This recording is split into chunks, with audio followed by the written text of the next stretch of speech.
in the heart of Manila, where justice is a commodity. Sino ang may gawa nito? Huwag kang makialam! This season, the darkness is deeper, when the truth is the most dangerous crime. Noong ika-7 ng Marso 2009, sa kasaksagan ng isang sikat na teleserye na bumihag sa buong Pilipinas, isang kalunos-lunos na balita ang umalingaw-ngaw mula sa isang malamig na apartment sa Quezon City. Isang baguhang aktres na nagsisimula pa lamang makilalang publiko. Siya ay 29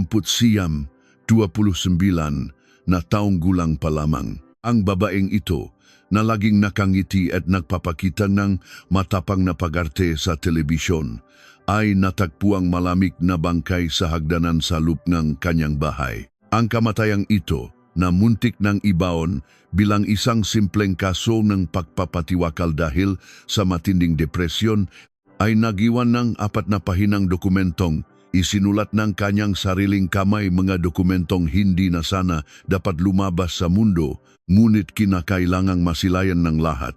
Ito ay hindi isang suicide note. Ito ay isang isinulat sa dugong sakdal at isang naghihingalong sigaw laban sa isang dambuhalang kartel ng kapangyarihan.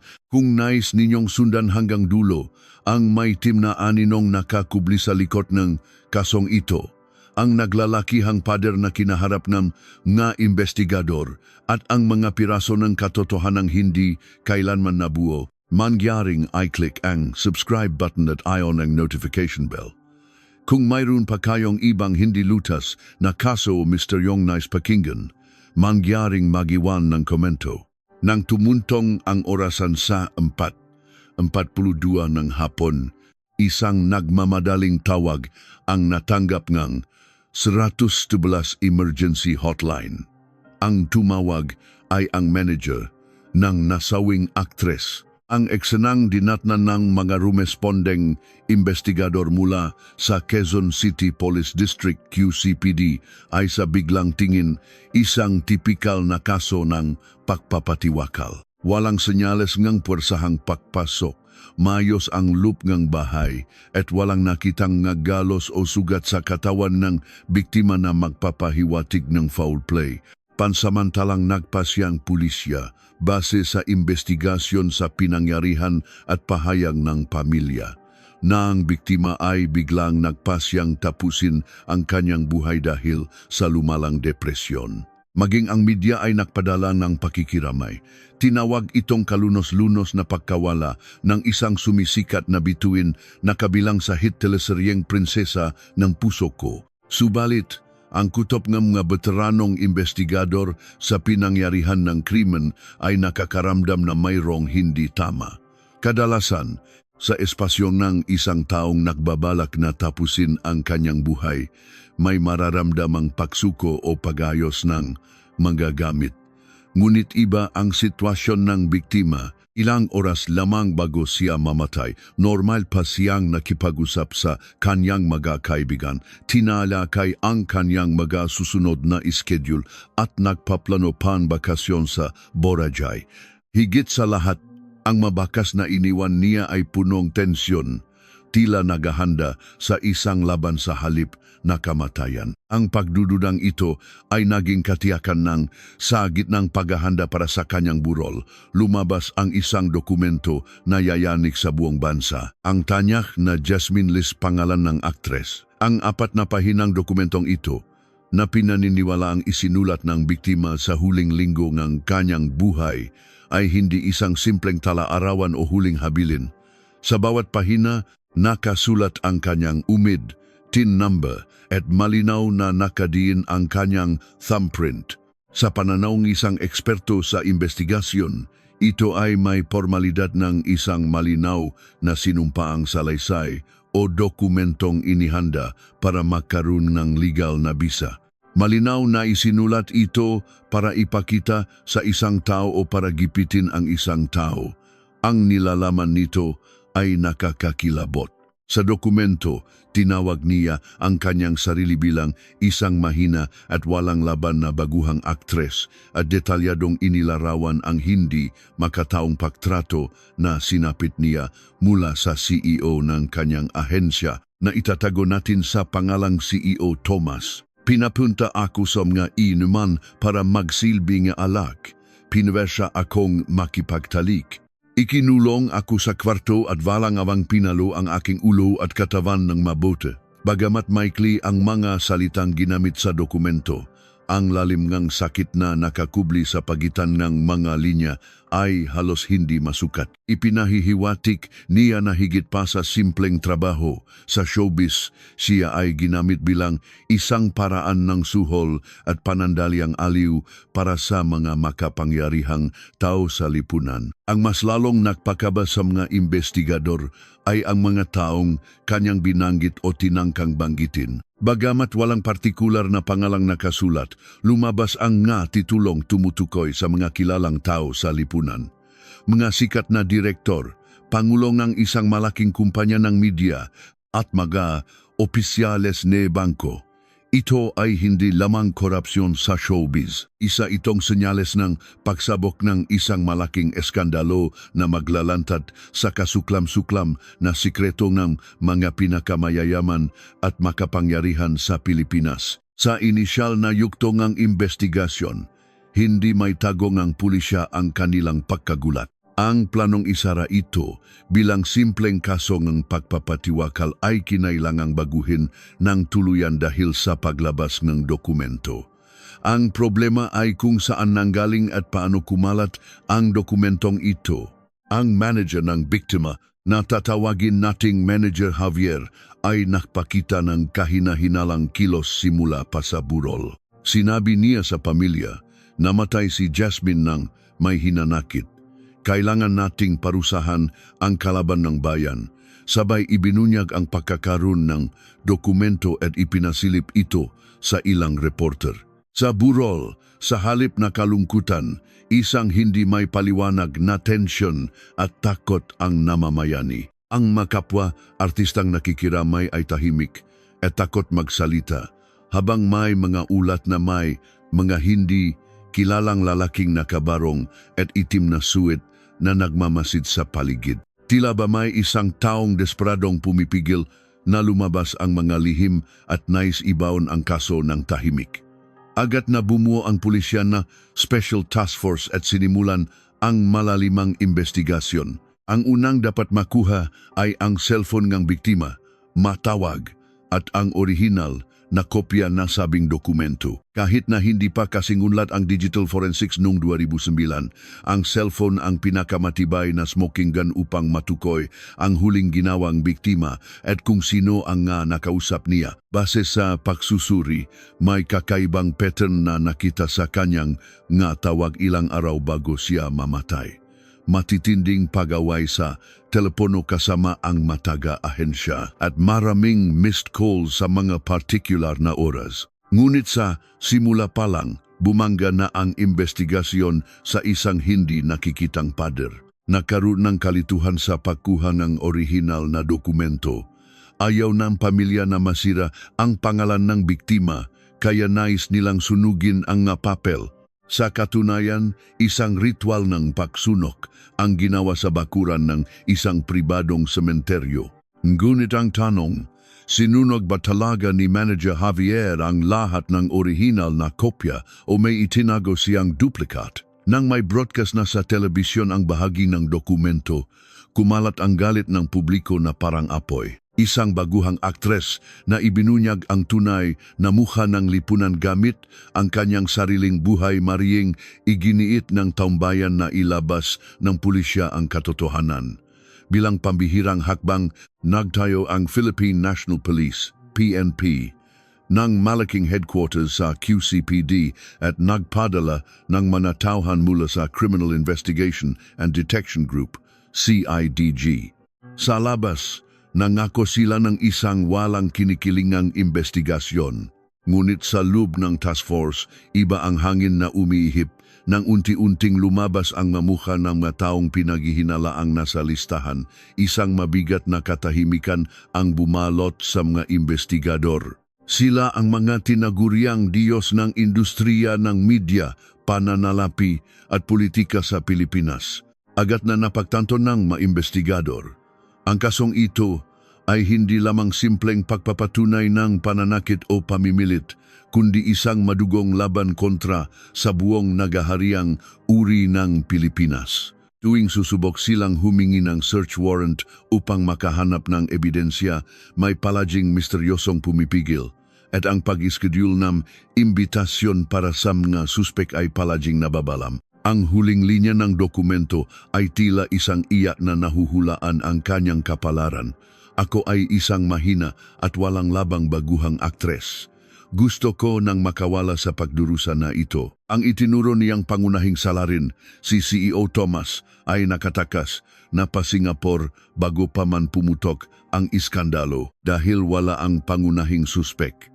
Itinuan ng pulisya ang investigasyon sa mga taong nasa paligid niya at sa pag-alam sa pagkakakilanlan ng mga nasa listahan. Ano nga ba ang nangyari sa mga lugar kung saan siya pinuwersang magsilbi ang mamararangyang VIP room sa Makati at ang reception room sa ikatlong palapag ng ahensya sa Tomas Morato na may kakatwang istruktura? Kinilabutan ang mga pulis nang i-raid nila ang gusali ng ahensya. Hindi ito isang simpleng opisina. Ito ay may lihim na kwarto na may kama at shower, isang espasyong ganap na nakahiwalay sa labas. Ang natagpuan doon ay hindi lamang mga papeles sa opisina kundi sandamakmak na boteng mamahaling alak at bakas na mga party. At naroon din ang nagpatong-patong na profile pictures ng napakaraming babaeng nanganggarap maging artista. Ang task force ay nakatayo pa lamang sa bunganga ng isang dambuhalang maze. At sa dulongang maze na iyon, may nakihintay na halimaw. Si CEO Tomas na tinawag ng biktima na isang demonyo at ang mga makapangyarihang tao sa lipunan na nakipagsabwatan sa kanya para samantalahin ang mga batang aktres. Kung nais ninyong malaman kung anong pader ang binangga ng nga investigador na nahabol sa kasong ito hanggang sa huli, paano nila tinangkang ilabas ang katotohanan at kung bakit binansagang isang palpak na investigasyon ang nangyari noong 2009, mangyaring mag-subscribe at abangan ang susunod na bahagi. Malaking tulong kung mag-iwan kayo ng komento tungkol sa mga katanungang naalala ninyo sa kasong ito. Ang palaso ng investigasyon ay nakatutok sa isang tao na binanggit mula simula hanggang dulo ng dokumento, walang iba kundi ang CEO ng ahensya na si Tomas. Siya, na inilarawan ng biktima bilang isang demonyo, ay hindi lamang isang simpleng negosyante sa entertainment industry. Para sa mga baguhang aktres sa ilalim ng kanyang ahensya, siya ay isang diktador na may hawak ng absolutong kapangyarihan. Isang predator na may kontrol sa kanilang buhay at kamatayan. Nang suriin ng pulisya ang background at nakaraan ni CEO Tomas, nakakagulat ang nga lumabas na record. Kilala na siya sa industriya bilang isang malaking problema.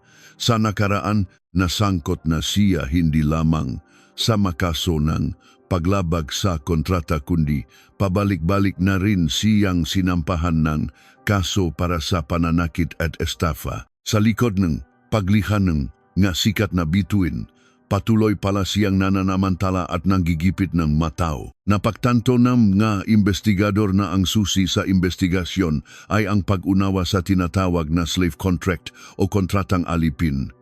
Ang nilalaman ng kontratang nakuha ng pulisya sa raid ay nakakapanindig balahibo. Sa panlabas, mukha itong pamantayang kontrata, ngunit ang mga nakatagong probisyon nito ay tila mga posas na nakakadena sa mga baguhang artista.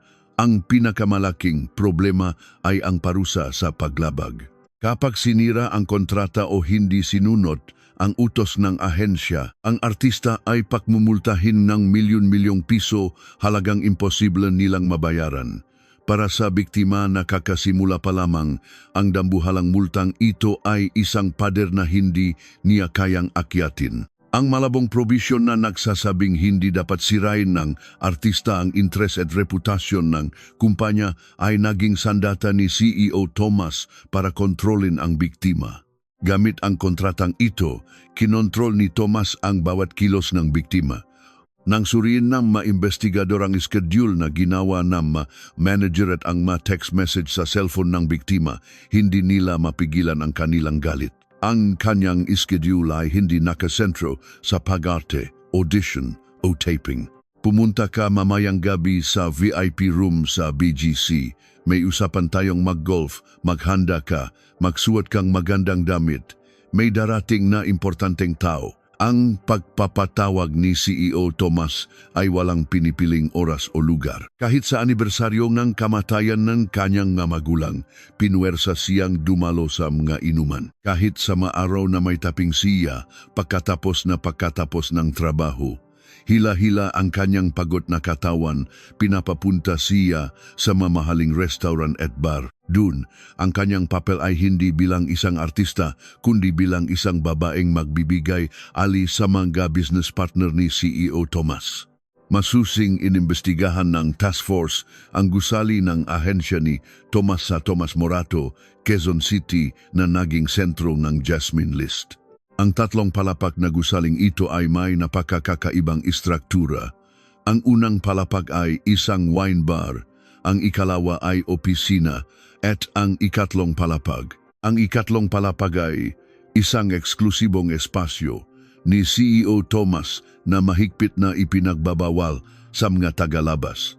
Nang pasukin ito ng pulisya, ang loob ay hindi mukhang opisina, kundi isang marangyang penthouse, kumpleto sa kama, banyo na may shower, at malawak na sala na puno nga mamahaling ala. Ayon sa sinumpaang salaysay ng mga katrabaho nga biktima at dating manager, madalas makdaos ng party dito si Tomas. Hearty lang sa salita. Sa totulang, isa itong tagong lugar kung saan inialay ang mga walang laban na aktres sa mga makapangyarihang tao. May mga patunay na pinasayaw at pinakserve ng alak ni Tomas ang biktima at pinilit pa siyang tumuntong sa mesa. Kapag tumanggi siya o hindi nagustuhan ni Tomas ang kanyang asal, sinusundan ito ng walang awang pambubukbok gamit ang nga kamay, paa at mga plastik na bote. Kung gusto mong maging artista, dapat marunong ka nito. Kailangan mong magpakitang gilas sa mga boss para sumikat ka. Ito ay malinaw na gaslighting. Isang perpektong kulungan kung saan ang mapangarap ay ginawang hostage, tinuruan sila gamit ang dahas at isinara ang anumang butas ngang paktakas gamit ang parusa sa kontrata. Sa lihim na kwartong iyon sa ikatlong palapag, ilang gabi kayang nanginginig sa takot at hiya ang biktima, ngunit ang investigasyon ay naharap sa isang malaking balakid. Ang utak at tagapagpatupad ng lahat ng kasamaang ito na si CEO Tomas ay wala sa Pilipinas. Bago pa pumutok ang iskandalo noong huling bahagi ng 2008, tumakas na siya patungong Singapore at doon nagtatago. Tila nahulaan na ang parating na bagyo na natili siya doon habang binabantayan ang sitwasyon sa bansa. Agad kumuha ng warrant of arrest ang task force at humingi ng tulong sa Interpol para maglabas ng red notice. Kanselado na rin ang kanyang pasaporte upang gipitin siya. Subalit, hindi madaling hanapin at pauwiin ang isang pugante na planadong nagtago sa ibang bansa. Para sa task force, ang pagkawala ni Tomas ay isang malaking dagok dahil wala ang pangunahing suspek. Paulit-ulit lang ang takbo ng investigasyon. Ang biktima ay patay na at ang salarin ay nakatakas. Ang natira na lamang ay ang credit card logs ng kumpanya ni Tomas, records ng tawag at mga pahayag ng taong nasa paligid nila. Sinundan ng pulisya ang mga transaksyon ng credit card at tinukoy ang mga lugar at petsa kung saan nagbigay siyang entertainment. Naglabasan ang mga resibo mula sa mga mamahaling VIP club sa Makati, mga golf course at mga biyahe sa labas ng bansa. Ang ma-record na ito ay nagpapatunay na ang mga isinulat ng biktima sa dokumento ay hindi gawa-gawa lamang. Pinagtakpi-takpingan task force ang mapirasong puzzle at nagsimulang alamin ang makoneksyon ni CEO Tomas ang tunay na pagkakakilanlan ng mga boss na nakpahirap sa biktima. Ginamit ni Tomas ang mga baguhang aktres bilang pain para makabuo ng relasyon sa mga makapangyarihang tao, kumuha ng investments at humingi ng pabor para sa kanyang mga negosyo. Ngunit sa loop ng pulisya, may namumuong pagkataranta. Hanggat hindi nahuhuli at napapasalita si Tomas, ang pagpapatawag sa masikat na pangalang nasa listahan para patunayan ang kanilang kasalanan ay tila paguntok ng ulo sa pader. Umingay ang batikos mula sa media at publiko. Bakit hindi niyo agad mahuli si Tomas? Sinasadya bang pulisya na patagalin ito? Nalito ang pulisya. Ititigil ba nila ang investigasyon hanggang ma-extradite si Tomas? O gagamitin nila ang mahindi kumpletong ebidensya para banggain ang manasa listahan? Kung pipiliin nila ang una, masyadong malaki ang galit ng bayan. Kung pipiliin nila ang pangalawa, masyadong dambuhala ang kanilang ngakalaban. Sa huli, pinili ng pulisya ang direktang pagbangga. Kahit wala si Tomas, sinimulan nilang pag-isipan ang pagpapatawag sa mga taong nasa dokumento gamit ang mga hawak nilang ebidensya. At ang desisyong ito ang naging mitsa ng pinakamalaki, pinakamadumi at pinakamadilim na laban kontra sa outside pressure sa kasaysayan ng investigasyon sa Pilipinas. Habang nagtatago si Tomas sa Singapore, isang bagong tao ang lumitaw bilang suspek sa Pilipinas. Ito ay walang iba kundi si Manager Javier, ang taong naglabas nege dokumento, nege biktima sa mundo. Siya ba ay isang bayani nege hustisya o isa pa siyang utak nege panibagong plano? Bakit lumabas ang mga natirang bahagi ng suno na dokumento at ang katotohanang nais ibaon ng pamilya? Dito magsisimula ang misteryosong laro ng mga Tagalog. Nagbago ang ihip ng hangin sa kaso. Bagamat walang peg-alinlangan na si CEO Tomas ang nagtulak sa biktima sa kamatayan, napunta ang tingin ng task force sa ibang tao. Ito ay ang dating manager na si Javier ang nagbunyag ng dokumento.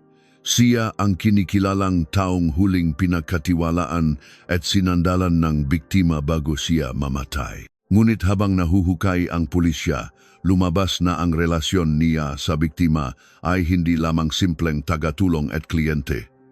Ito ay nababalot ng masalimuot at malamig na pansariling interes. Siya ba talaga ay isang whistleblower na nais isigaw ang inhustisya?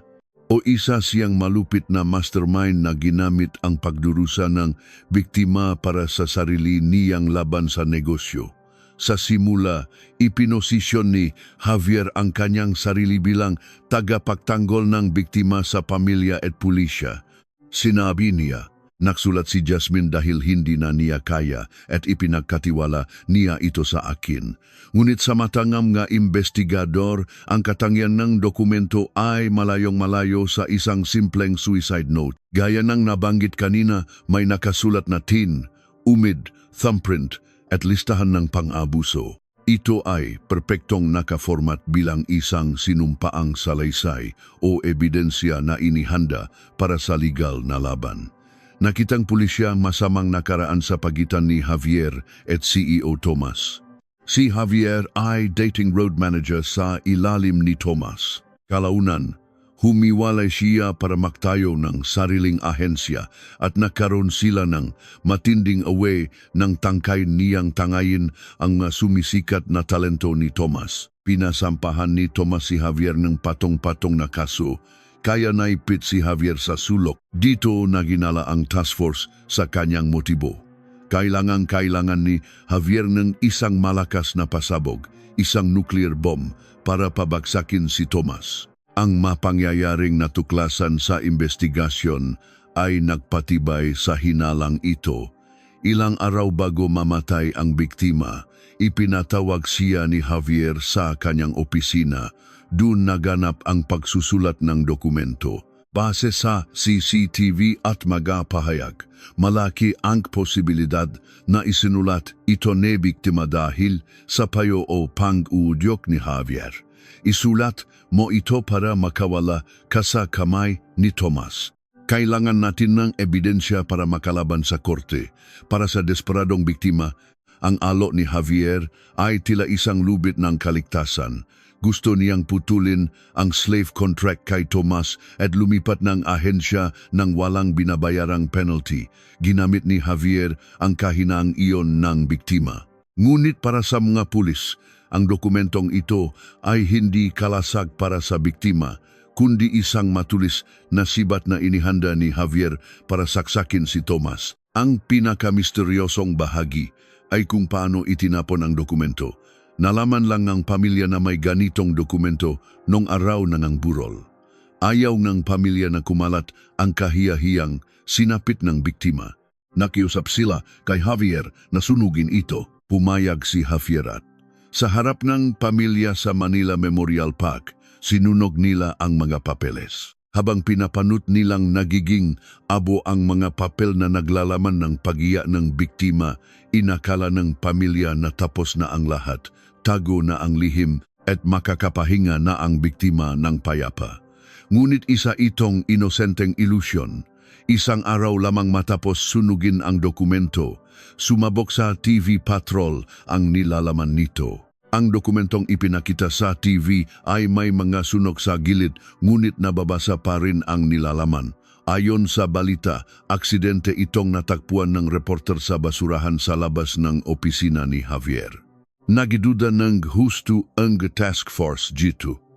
Aksidente nga ba talaga? Nakunwari lang ba siya sa harap ng pamilya na sinunok ang original habang may itinabi palang kopya, o sadyang inilabas muna bago sunugin, o kaya naman ay sinadyang ilagay sa madaling makitang lugar ang mga natitirang piraso? Gigisang tinanong ng pulisya si Javier. Matapos ma-raid ang kanyang opisina at suriin ang computer at mga tawag, napatunayan na madalas siyang nakikipag-ugnayan sa mga mamahayag bago at pagkatapos mamatay ang biktima.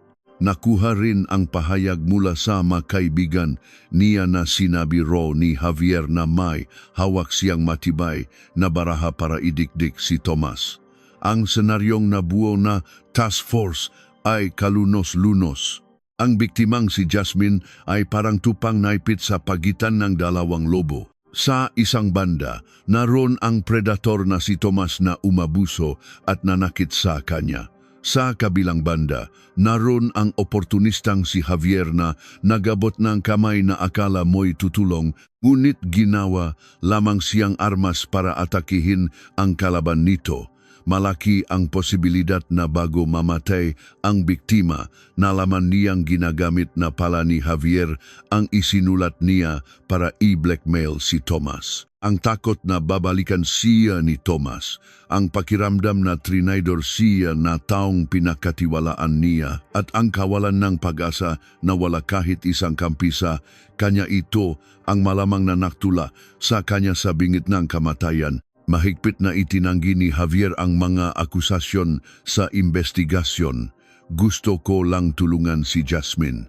Wala akong alam sa paglabas ng dokumento. Nanindigan siya sa kanyang pagka-inosente hanggang huli, ngunit kinasuhan siya ng Task Force ng Defamation of the Dead, paninira sa pangalan ng patay. Sa halip na protektahan ang dangang biktima, ginamit niya ang pinakamasakit nitong sugat at inilantad sa publiko para sa sariling interes. Ngunit dito, nagkaroon ng isang napakalaking blind spot dahil natuon ang pansin ng media at task force sa maduming laro nina Javier at Tomas. Unti-unting lumabo ang atensyon sa dapat sanang sentro ng investigasyon, ang nga makapangyarihang tao sa listahan. Ang tanong na sino ang nagleak ng dokumento ay tumabon sa mas mahalagang tanong na ano ang krimeng nakasulat sa dokumento, isang kabalintunaan. Marahil, ito mismo ang senaryong pinakagusto ng boss na nasa listahan. Habang abala ang publiko sa panunod ng sabong ng manager, ang tunay na mautak ay tahimik na nagtatago ng ebidensya at gumagawa ng alibi. Ang nga nawawalang pahina ng dokumento na hindi natakpuan sa opisina ni Javier, ang pagkakaiba ng dokumentong nakita ng pamilya at sa lumabas sa media, At ang mga balibalita na may mas malalaking pangalan pa sa listahan ngayon, nasa sangangdaan ang task force. Lalampasan ba nila ang maduming laban ng mga manager at itutok ang baril sa puso ng totoong kapangyarihan? O mananatili na lang ba silang nag-ingay sa gilid hanggang sa matapos? Sa susunod na bahagi, bubuksan na ang ipinagbabawal na pinto. Tatalakayin natin ang listahang nakuha ng pulisya at ang tunay na mukhang nagahariang uri ng Pilipinas na nagsimula ng ipatawag. Pati na rin ang panginginik at takot na naramdaman ng mga investigador nang pumasok sa rekord ang pangalan ng naglalakihang diaryo gaya ng Pilipinas Tribune. Kung gusto ninyong malaman ang pinakamapanganib at pinakasekretong investigasyon, ay click na ang subscribe at like button. Ang paghahanap sa katotohanan ay hindi titigil. Ang tinatawag na Jasmine list na nabuo mula sa dokumentong iniwan ng biktima at sa mga salaysay ng mga kaanak at saksi ay isang Pandora's box.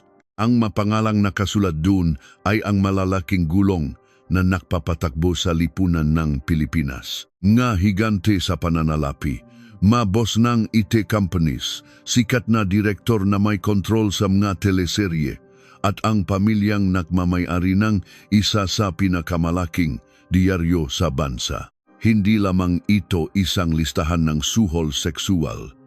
Isa itong mapa ng korupsyon kung paano nagsabwatan ang kapangyarihan sa showbiz, kapitalismo at media upang sirain at abusuhin ang isang tao.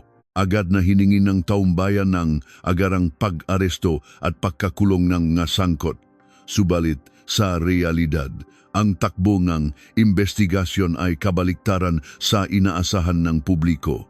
Sa isang normal na kasong kriminal, ang mataong ipinapatawag bilang suspek o saksi ay laging nakakaramdam ng takot kapag kaharap ang malamig na masang bakal sa presinto. Ngunit iba ang mga boss sa kasong ito. Pinadalhan sila ng imbitasyon ng task force. Subalit ang isinukli nila ay pang-iinsulto, paktawa at lantarang pagkayamot. Kilala niyo ba kung sino ako at pinapatawag niyo ako? Masyado akong abala, ipadala niyo na lang sa papel. Kung curious talaga kayo, kayo ang pumunta dito sa opisina ko. Hindi na ito investigasyon, ito ay naging pamamalimos. Kailangang sundin ng mapulis ang schedule nila para lang makahanap ng butas sa krimen. Ang iba pa nga ay nakatanggap ng fee treatment, kung saan sa halip na sa presinto, inimbestigahan sila sa ibang lugar o mismong sa opisina nila. Kapag nagbato ng tanong ang investigador, uupo lamang sila kasama ang kanilang dekalibreng maabogado at parang lorong inulit ang napahanda ang sagot na, hindi ko na maalala, wala akong kilalang ganyan o tuluyang pagtanggi sa lahat. Mababakas sa kanilang kilos ang kahambugan na nagsasabing, ano bang magagawa ngang magatulad niyo sa akin? Ang pinakagumipit sa task force ay ang koneksyon ng may-ari ng nangungunang diaryo sa bansa, ang Pilipinas Tribune. Sa diary at dokumentong biktima, lumabas ang nakakakilabot na pangungusap na hiningan akong pabor na makipagtalik ni Don Alejandro na Pilipinas Tribune. Ang pagbanggit na ito ay hindi lang patama sa isang negosyante kundi direktang atake sa pinakatuktok ng kapangyarihan sa media. Ayon sa kwento ng mga investigador kalaunan, nang mabanggit pa lamang ang pangalang ito, biglang nanlamig ang buong paligid ng manakakataas sa kapulisan. Tahimik ngunit mabigat na pumasok ang impluensya mula sa labas. Umugong ang balibalita na ang mga opisyal na National Capital Region Police Office, NCRPO, ay nakatanggap at natawag at pagbabanta mula sa matataas na ekutibo na nasabing media. Gusto niyo bang ang giyera? Pwedeng matanggal sa puwesto ang buong organisasyon niyo. Ang kapangyarihan ng panulat ng media ay mas matalim pa sa espada at handa nila itong gamitin upang pagtakpan ang kanilang baho. Kahit na nakukumahog ang mga investigador para tingnan ang mga call logs at sirain ang mga alibi nila, nakbababa naman ng utos mula sa itaas na maging maingat. Isang istruktura ito kung saan ang patalim ng investigasyon ay mapurol mula umpisa. Sa katunayan, inimbestigahan ng pulisya ang taong itinuturong Don Alejandro, subalit ang interogasyon na iyon ay nawi sa isang formalidad lamang at hindi nakaiwas ang pulisya sa kritisismo na maging ang nga rekord ng investigasyon ay ginawang palpak. Ang mas nakakadismaya pa ay ang misteryosong pagkawala ng nga ebidensya. Ang maka CCTV sa VIP Clubs at Bar sa Makati kung saan pilit na dinala ang biktima ay tila sinadyang burahin noong eksaktong petsa ng insidente o kaya'y nagpaso na at hindi na ma-recover. Perpektong nawasak ang mga datos, kaya kahit digital forensics ay wala nang magawa. Hindi ito pwedeng ituring na isang simpleng pagkakataon lamang dahil sobrang pulido nito. Malakas ang hinala na may isang taong laging isang hakbang na nauna sa task force at nililinis na ang mga ebidensya. Ang phone records ng biktima ay naging misteryo rin. Kahit na napakaraming tawag at text ang pumasok at lumabas, ang eksaktong connection at smoking gun laban sa mga nasa listahan ay sadyang inalis. Inisip ng iba na baka gumamit silang burner phones o dumaan sa mga middleman, ngunit huli na ang lahat para matrace ang nga ito. Ang proseso naman ng pag-verify sa alibi ng mga kilalang tao ay halos naging isang komedya. Nagbigay sila ng perpektong alibi na nasa ibang okasyon sila noong araw na iyon o kaya'y nasa abroad daw bay sa patunay ng kanilang driver, sekretarya o pamilya. Nang subukan itong patunayan ng pulisya, ang magakaunay na dokumento ay sira na o kaya'y mukhang inedit. Naligaw ang pulisya partikular sa pag-alam kung sino ba talaga ang Don Alejandro sa dokumento. Siya ba ang kasalukuyang presidente ng Pilipinas Tribune? O ang kapatid nitong may-ari ng hotel? O baka anak nila? Naktuloy-tuloy ang tila pahabol sa isang multo may pangalan pero walang mukha. Kung sino man talaga ang tinatawag ng biktima na Don Alejandro, hindi ito nalinaw ng pulisya hanggang huli. O marahil ay ayaw lang nilang linawin kahit sa loop ng task force ay may mga himutok na naririnig. Pambabangga lang tungitlok sa bato. Pinapatakpan ito mula sa itaas. Ano pa bang magagawa natin? Nawala ng gana ang maordinaryong pulis na tapat na lumalaban. Kapag nagpapasa silang report, binubura o iniba ang mga mahahalagang bahagi at binabalewala ang mga impormasyon. Ang buong puwersa ng PNP na may 150,000 miyembro ay kinokontrol at ginagawang inutil ng isang hindi nakikitang kamay. Ang biktima ay nagbuwis ng buhay para ibunyag ang katotohanan sa mundo. Ngunit ang mabuhay pang makapangyarihan ay tinatapakan at pinagtatawanan lamang ang katotohanang iyon habang malayang nakakawala sa batas. Sa huli, noong 2009, ang unang investigasyon ay unti-unting pumabor sa pagpapalaya ng mga nasa listahan gamit ang palusot na kawalan ng ebidensya. Ang argumento ng pulisya, totoong makakasama sila sa inuman, ngunit walang patunay na may sapilitang nangyari o suhol na sexual. Isang nakakatawang lohika na tila sinasabing uminom nga pero hindi naman nag-drunk driving ang naging basehan ng pagtatapos ng kaso. Nang halos umabot na sa sugdulan ang galit ng mamamayan, bumalik ang atensyon ng lahat sa isang tao. Walang iba kundi ang nagtatagong si CEO Thomas sa Singapore. Kung mahuhuli siya at mapapasalita, baka ito na ang huling pag-asa para sirain ang matibay na kartel. Siya ang nagsilbing bugaw na nakonekta sa biktima at sa mga nasa listahan at saksi sa lahat ng nangyari. Sa wakas, sa tulong ng mga autoridad sa Singapore, natunton ang pinagtataguan ni Thomas. Kilos agad ang task force para i-extradite siya pabalik ng Pilipinas. Ang pag-uwi ba ni Thomas ang magiging susi sa pagbukas ng Pandora's Box?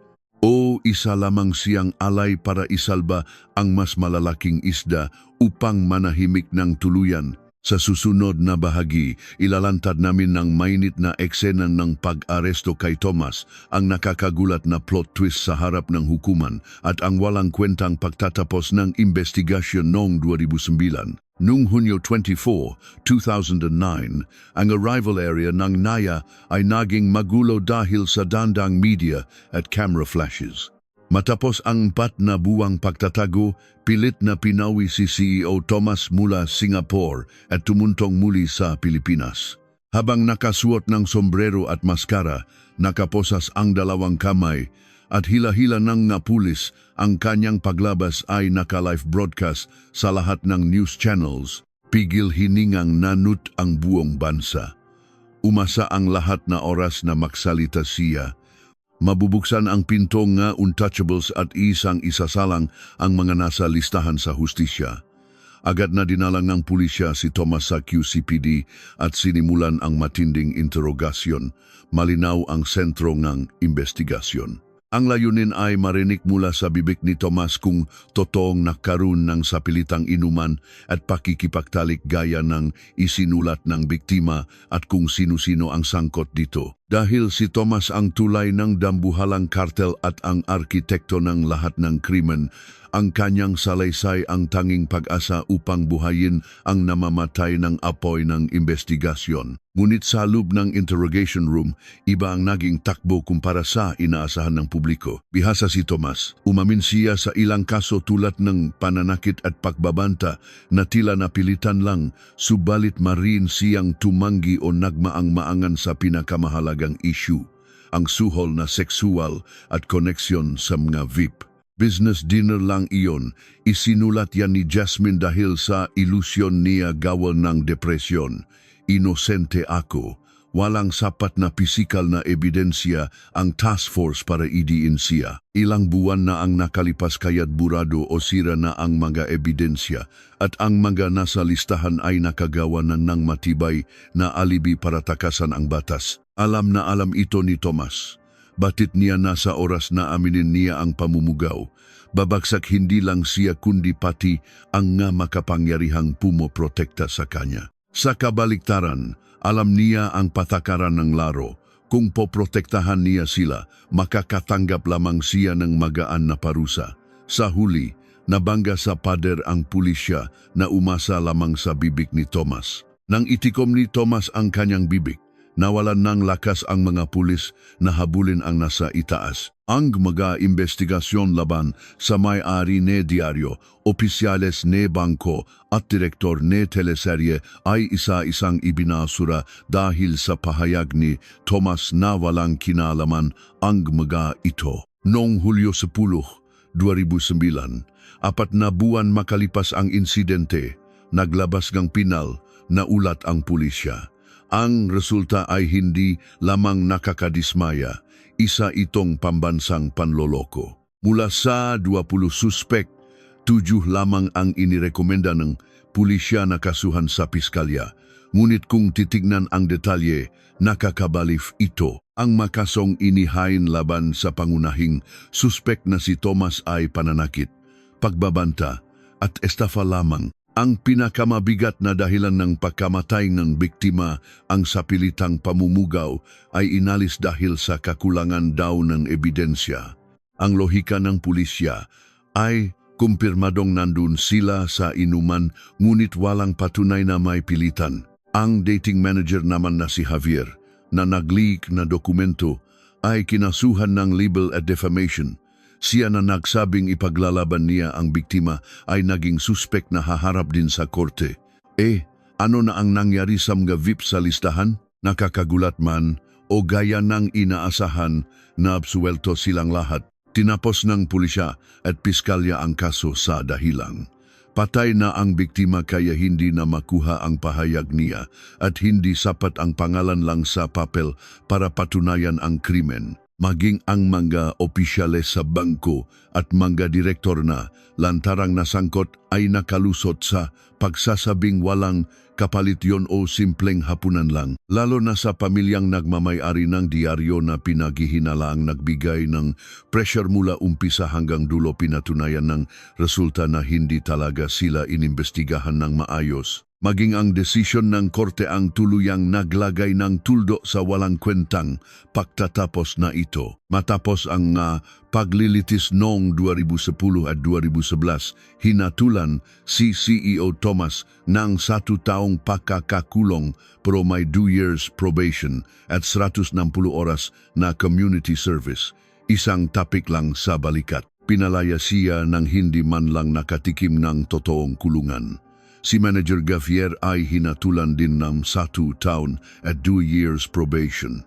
Napakagaan ng parusa kapalit ng payapak sa buhay at pagtulak sa kamatayan ng isang tao. Ang sistema ng hustisya sa Pilipinas ay sobrang bait sa mga salarin at walang pakialam sa mga biktima. Nang ilabas ang resultang ito, nagwala ang taumbayan, mayaman, walang kasalanan, mahirap, kulong. Muling nabuhay ang linyang ito habang ang mga aktivista at grupo ay nakilos protesta sa harap ng Department of Justice, DOJ. Ito ay pagtatakip, hindi investigasyon. Ay reopen ang Jasmine List, ngunit matibay ang kartel ng kapangyarihan. Tahimik na binura nga mga diaryo at media ang issue at unti-unting nanamli ang atensyon ng tao pagdaan ng panahon. Kaya't ang pagkamatay ng isang 29 anyos na magandang aktres noong 2009 ay minaliit na lang bilang isang tipikal na depresyon at pang-abuso ng ahensya at tuluyan ng ibinaon sa kasaysayan. Hindi may tago ng mga pulis ang kanilang pagkadismaya. Kinalaunan, inamin NHA lang investigador na, hindi kami nag-imbestiga, umarte lang kaming nag-imbestiga. Isang mabigat na revelasyon para sa mga pulis na kinailangang gumawa ng pekeng report at magbulag-bulagan sa ebidensya dahil sa utos sa itaas, naging isang panghabang buhay na utang sa loob nila ang kasong ito. At ganon natapos ang lahat. Lumabas sa korte ang salarin na nakangiti, walang imik ang biktima at nagbukas ng champagne ang mamakapangyarihang tao sa listahan. Namatay ang hustisya at kumalat ang katotohanan na parang abo. Subalit, kung minsan ay ibinabalik ng kasaysayan ang lahat sa mga hindi inaasahang pagkakataon. Ang kasong akala nila ay perpektong natabunan na ay muling lulutang 9 na taon ang makalipas, kasama ang isang dambuhalang alon na yayanik sa Pilipinas. Ang katapanggang wala noong 2009, pinagsama sa boses ng mga mamamayan noong 2018, ang nagbukas ng milagrong muling pag-imbestiga, reinvestigation. Paano nakahinga muli ang itinanong katotohanan? At ano ang nakakagimbal na pahayag ng isang saksi na lumitaw matapos ang 10 taon? Sa susunod na bahagi, pakusapan natin ang apoy ng investigasyon na muling nag-alab noong 2018. Noong unang bahagi ng 2018, dahil sa tapang ng sumisigaw ng katotohanan, sumabog ang Metu o Babay Ako, movement sa Pilipinas na kumalat na parang apoy sa iba't ibang sektor ng lipunan. Sunod-sunod na sumabog ang makaso ng pang-abusong sexual mula sa showbiz, politika at edukasyon na matagal ng pinagtatakpan. Hindi na nagtago ang mga biktima at isinigaw ang ako rin, inabuso. Habang nakiisa ang publiko at sinabing kasama niyo kami. Sa gitna ng malaking alon na ito, isang tanong ang pumasok sa isip ng mga tao. Paano na yung kaso 9 na taon na ang nakakaraan? Noong 2009, masyado siyang nag-isang lumaban hanggang sa pumanaw. Noon, natabunan siya ng kapangyarihan, pero baka ngayon, pwede nang ilantat ang lahat. Sumibol ang pag-asang ito. Ang hangaring ito ay dumiretso sa Change.org at mga petisyon sa Malacanang. Pakilabas po ang katotohanan sa likod ng pagkamatay ni Jasmine. Ilang araw pa lang, umabot agad sa 200,000 ang pumirma at umabot sa higit 230,000 ang sumuporta. Kasama pa ang ibang petisyon. Higit 700,000 Pilipino ang humingi ng hustisya. Hindi lamang ito simpleng petisyon. Ito ay utos ng mamamayan na linisin ang bulok na nakaraan at itayo ng tama ang hustisya. Dahil sa matinding pressure ng taong bayan, isinama ng Department of Justice, DOJ, at National Bureau of Investigation, NBI, ang kaso sa mga muling bubuksan. Isang special task force ng NBI ang binuo. Binuklat muli ang higit 5,000 pahina ng maalikabok na rekord na ibinaon ng pulisya noong 2009 at sinimulang suriin ito sa ibang perspektibo.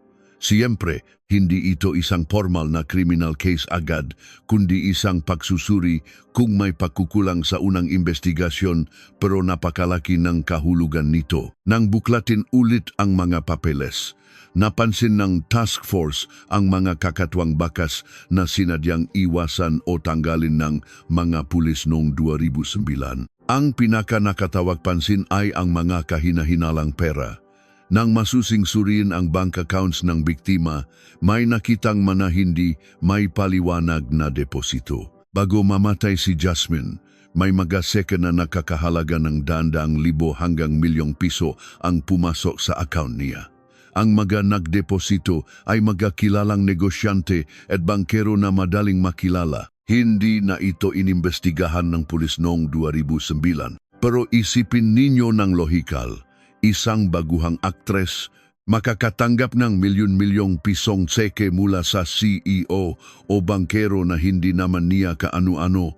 Nang gisahin ng task force ang malalaking ito, ang sagot nila ay sapat para magalit ang taumbayan. Nawalang ako kaya binigyan ko ng allowance, pambili lang pandesal at kapeyon. Ang pagbibigay ng milyon-milyon bilang pambilingang pandesal ay nagpapatunay na hindi nila tinitignan ang biktima bilang kapantay na tao, kundi isang bagay na mabibili. Malakas ang hinala ng task force na ang pera ay hindi simpleng pabor, kundi bayad sa mga inuman o kapalit ng serbisyong seksual, kumbaga, bayad aliw. Ito ay isang matibay na circumstantial evidence na nagpapatunay sa sinabing ang biktima sa dokumento na siya ay pinilit mag-entertain. Lumabas din ang mga detalye ng panggigipit sa investigasyon noong 2009. Nang imbestigahan ng patago ang mga pulis at piskal noon, nakumpirma na totoo ang pressure mula sa Pilipinas Tribune. Ang mabos ng Pilipinas Tribune ay parang nasa bahay lang nila kung pumasok sa opisina ng hepe ng pulisya. May unspoken rule na alisin ang mga ebidensyang sangkot si Don Alejandro. Ibinunyag pa na mismong hepe ng PNP ay binalaan na wawasaking ng diaryo ang gobyerno. Ito ang sandaling naging malinaw na hindi lamang ito kaso ng pang-abuso, kundi isang kaso kung saan kinontrol ng media ang sistema ng hustisya ng bansa. Ngunit hindi madali ang daan ng NBI. Ang pinakamalaking kalaban ay ang panahon. 9 na taon na ang lumipas.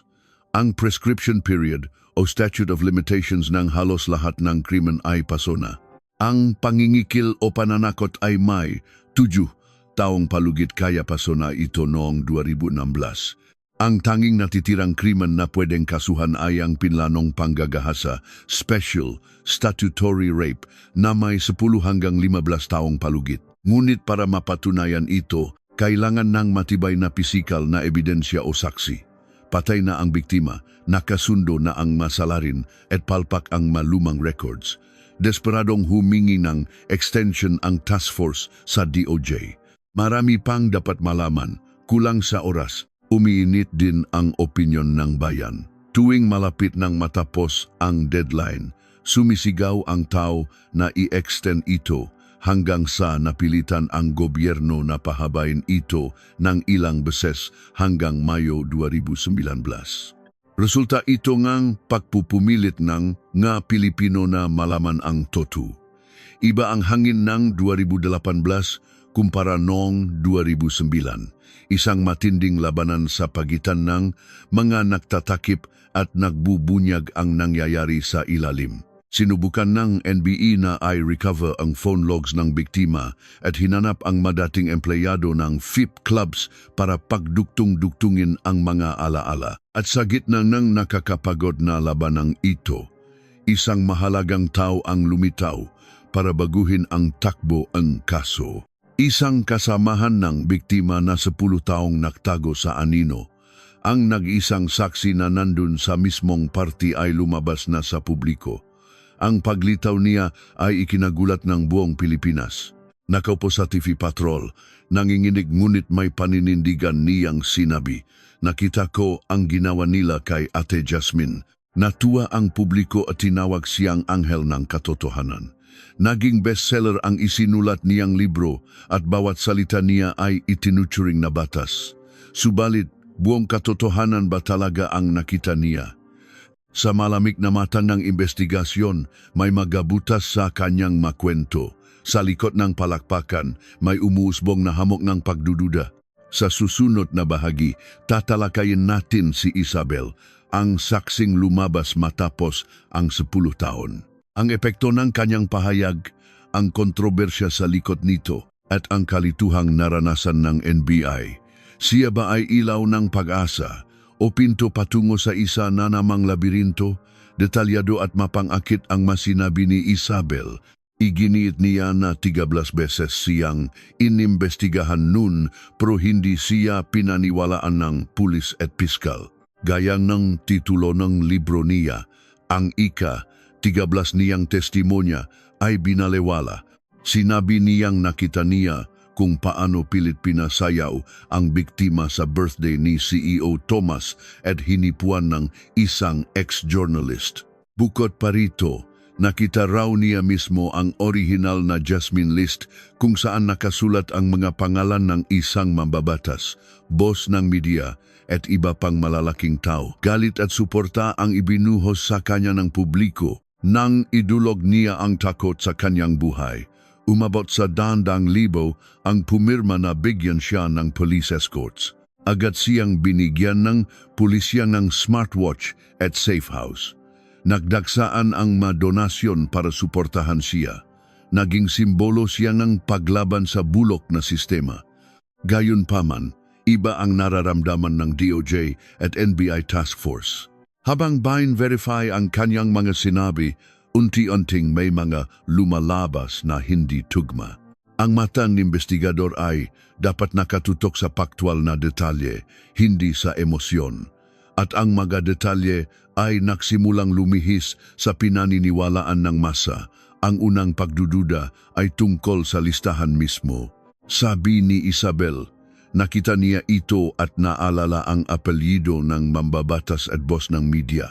Pero nang ikumpara ang salaysay niya noong 2009 sa salaysay niya ngayon, may pagkakaiba. Pabago-bago ang sagot niya kung ilan ang pangalan at kung ang listahan ba ay format ng huling, habilin o simpleng listahan. Maring lumabo ang alaala pagkatapos ng 10 taon.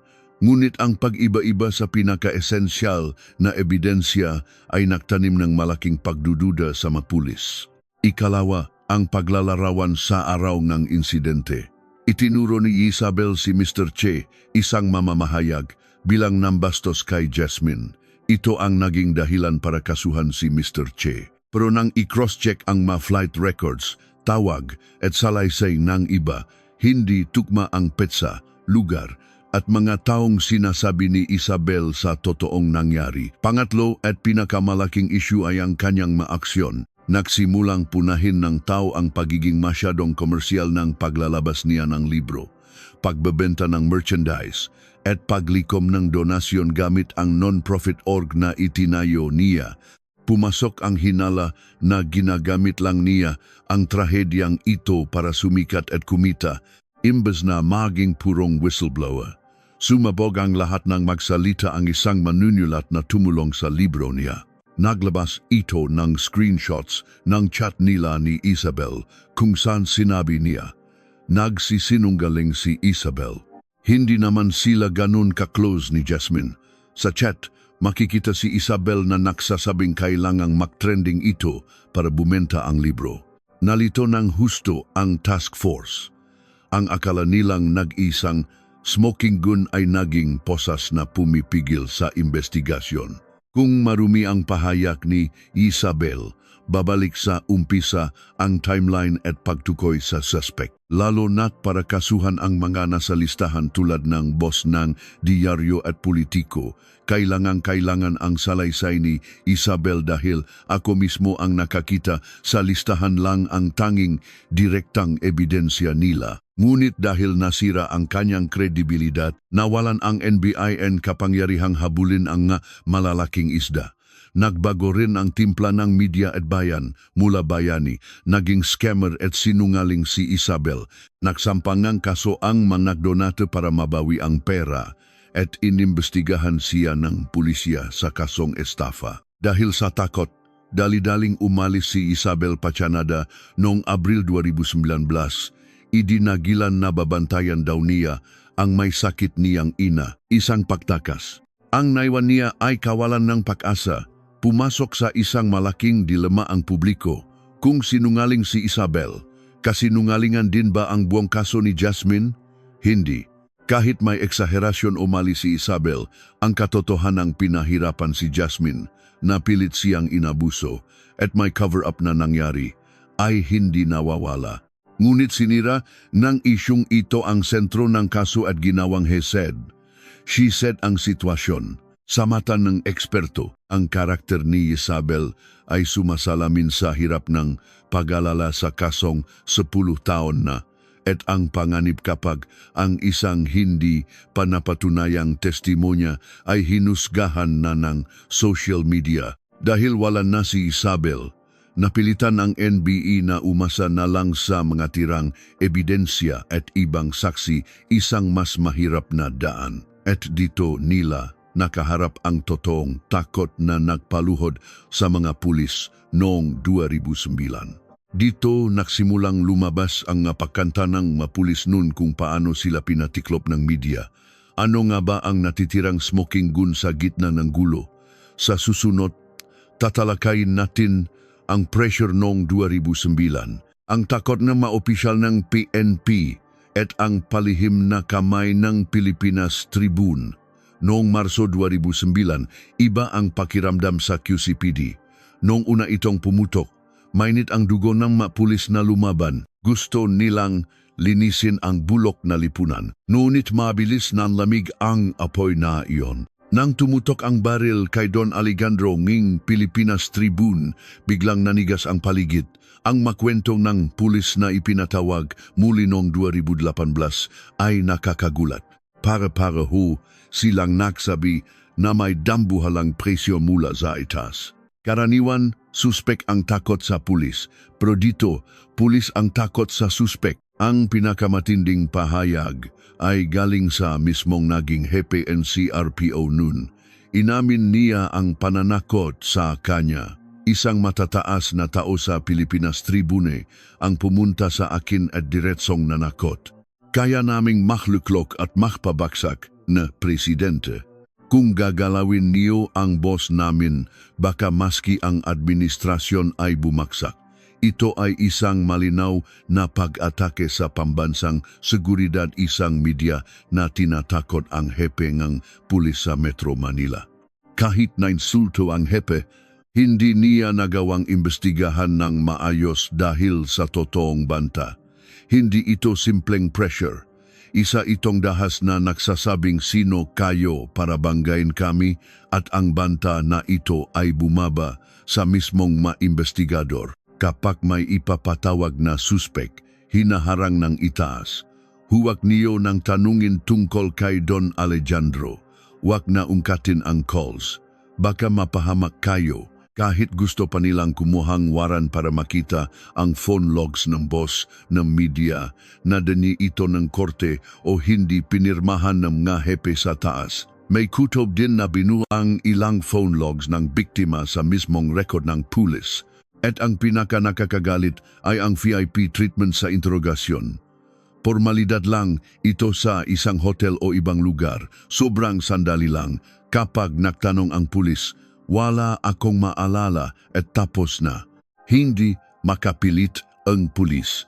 Imbis na investigador, naging taga-tatak lang sila ng clearance ng mga suspect. Kung ganun, sino ba talaga itong Don Alejandro na ayaw banggain ng pulis? Noong 2009, sinabi ng pulis na hindi matukoy kung sino ito. Ang presidente nunang diaryo ay na-clear dahil may alibi daw siya. Sabi ng pulis, baka nagkamali lang ang biktima sa pangalan. Case closed. Pero noong 2018, tiningnan ng task force ang kapatid nito na may-ari ng hotel at ang mismong anak nito. Lumabas na yung kapatid ay kasama ni CEO Tomas sa inuman kasama ang biktima noong 2007 at 2008. Ang anak naman ay ilang beses nag-text at kasama din sa inuman.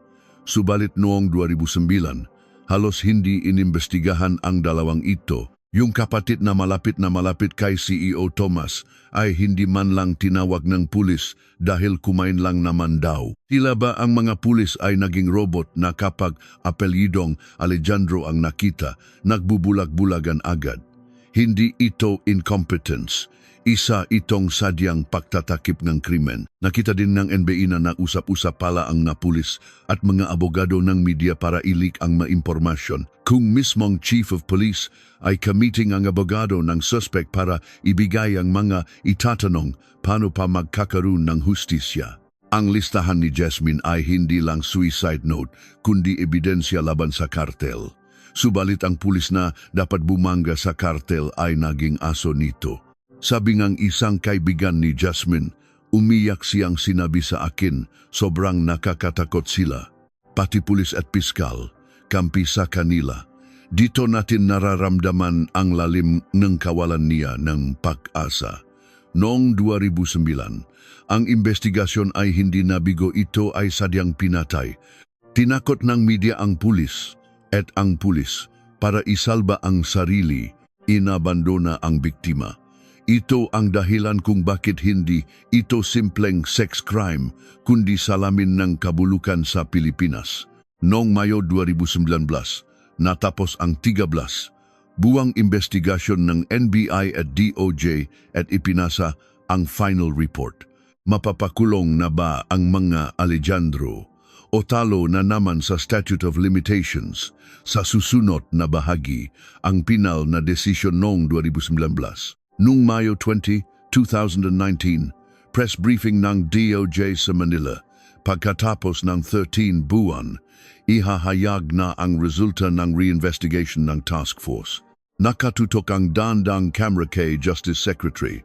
Pigil hininga ang buong Pilipinas, matapos anggon taon, mula nang mamatay sa lamig na Marso ang isang aktres na walang panggalan, maibibigay na kaya na batas ang hustisya.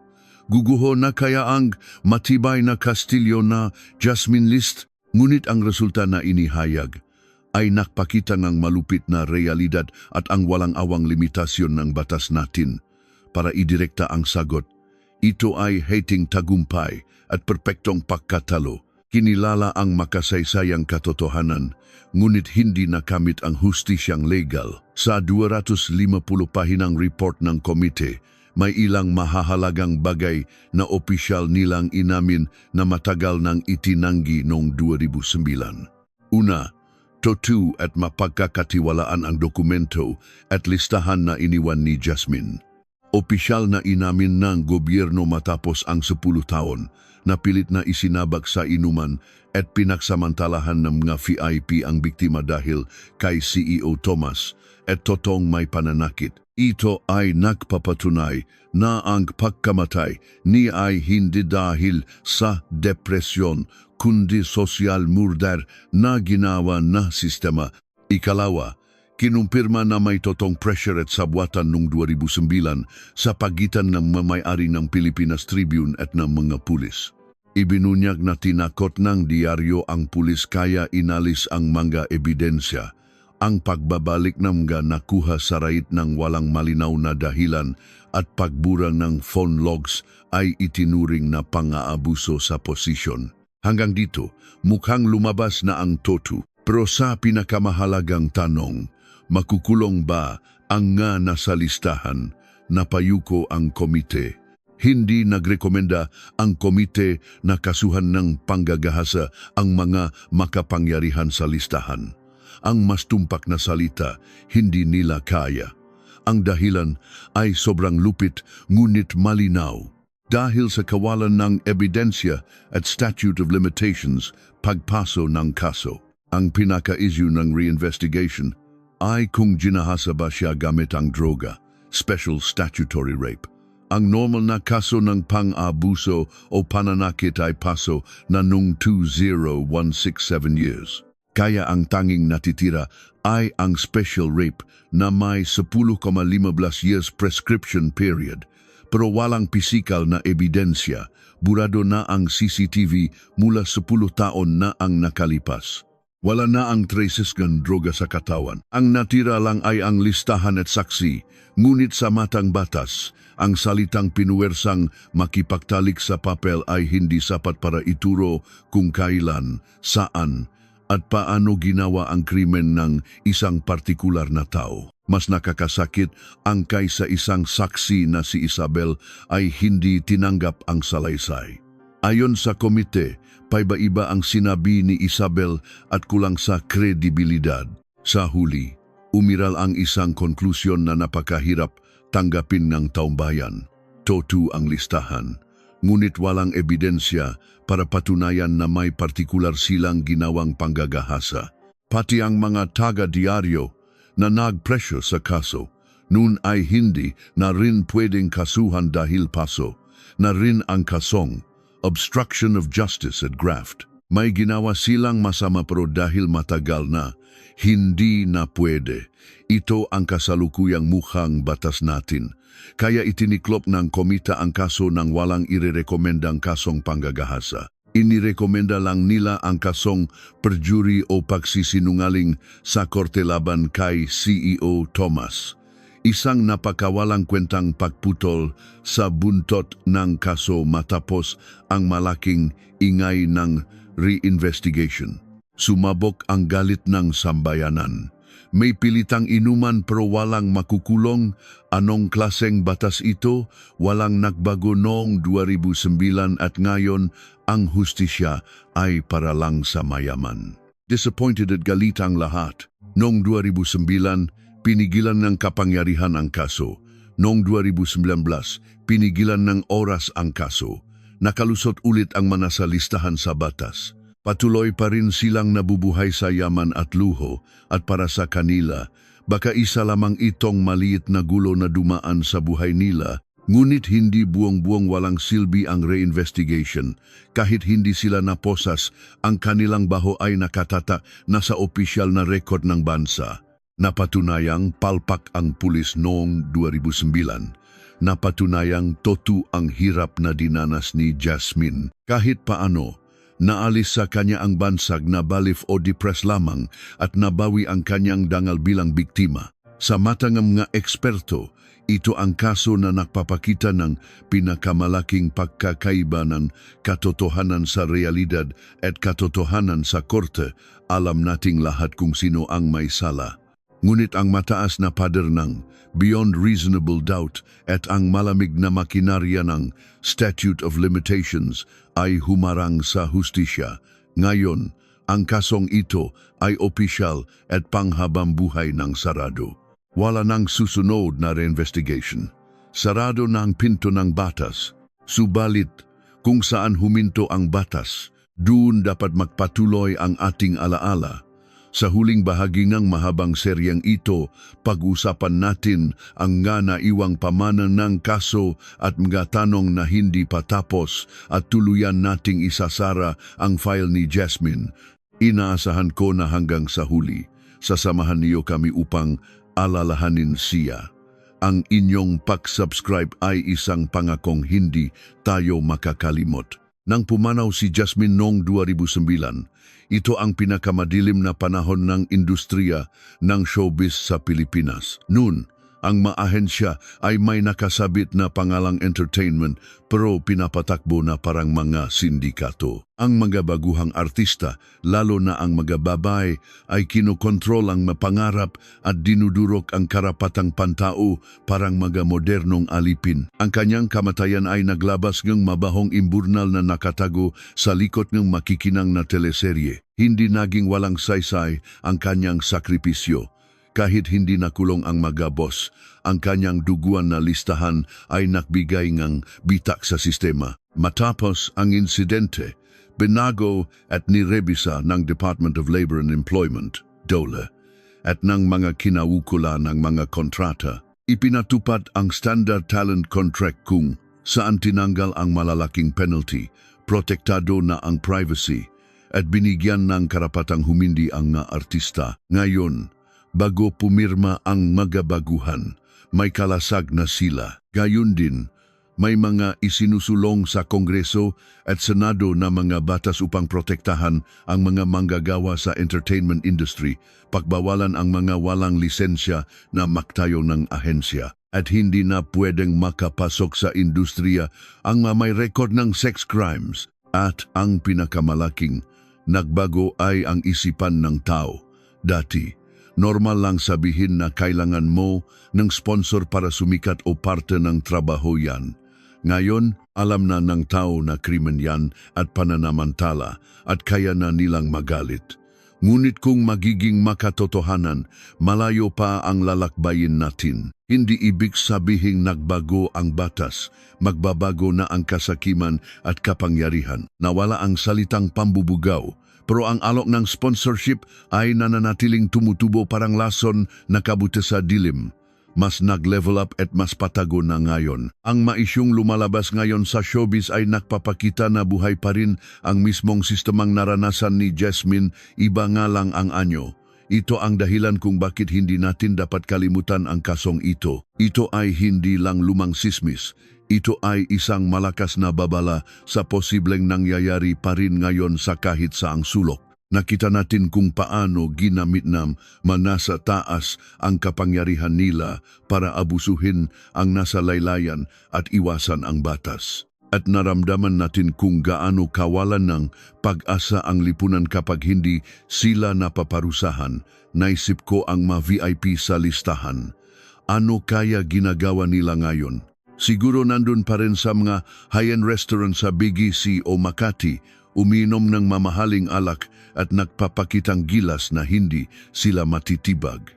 Sa matangang batas, inosente sila at walang kaso. Ngunit tatanungin natin sila, inosente rin ba kayo sa inyong sariling konsensya? Hindi man sila nakulong, alala sila ng kasaysayan.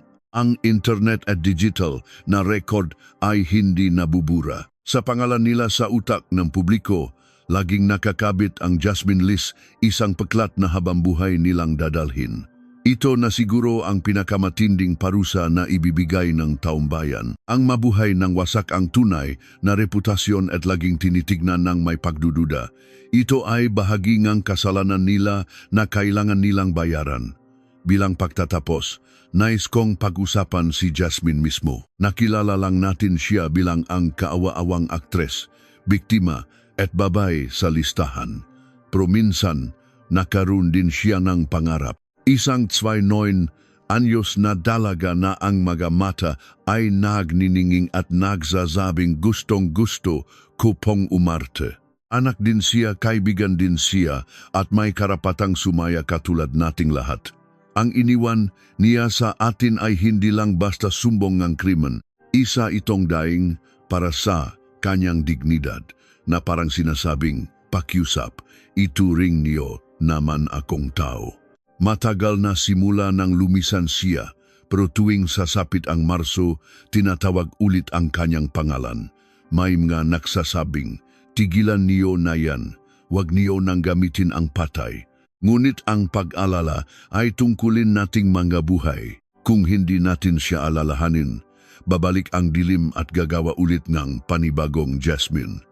Habang inihahanda ang seryeng ito, binasa ko muli ang mga records. Naramdaman ko ang mga luha, desperasyon niya at ang malalim na buntong hininga ng mga matitinong pulis. Sana mawala na ang mundong nananakit ng walang koneksyon at mahinang baguhan.